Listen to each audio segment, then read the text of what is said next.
Governor Gavin Newsom signed a controversial bill that bans law enforcement officers from wearing masks while on the job and thereby obscuring their identities. Senate Bill 627 is a response to recent immigration enforcement from the federal government. Now, local law enforcement is telling ABC 10's Jeannie Nguyen how this will impact their day-to-day. Jeannie? Becca, the bill's author, Senator Scott Wiener, says this applies to local and federal law enforcement, but makes exceptions for CHP. However, legal experts say that may be difficult to enforce on a federal level. And now local law enforcement tell me this will hardly change how they police. This bill really doesn't even relate to what our guys and women do when they're out there protecting our streets. Governor Gavin Newsom signed Senate Bill 627 into law. It's a controversial bill aimed at addressing the recent ICE raids in the state by banning local and federal law enforcement officers from wearing masks while on the job. The California Highway Patrol is exempt, but even with this new law, the San Joaquin County Sheriff's Office says the language is confusing. Our guys and women wear those sunglasses all the time for protection.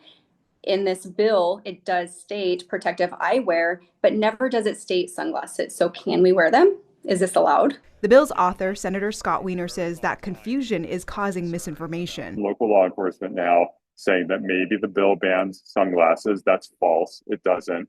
That maybe the bill bans motorcycle helmets. That's false. It doesn't. So there's a lot of drama being spread around this bill. This bill does not ban any of those things. What it does do is say, don't put a ski mask on. In Governor Newsom's signing letter, he asks the legislature to follow up in January to remove any uncertainty or ambiguities.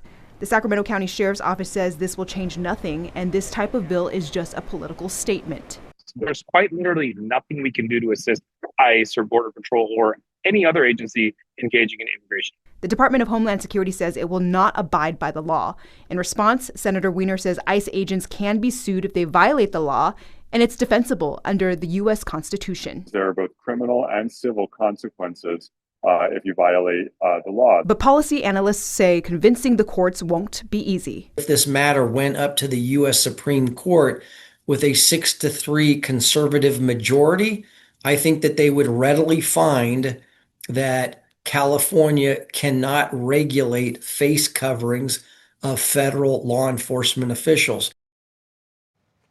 Sacramento Police and the Placer County Sheriff's Office gave us statements that we have posted on our website at abc10.com. Becca, I will know all these local police agencies tell me their number one focus is keeping communities safe. Jeannie, thank you.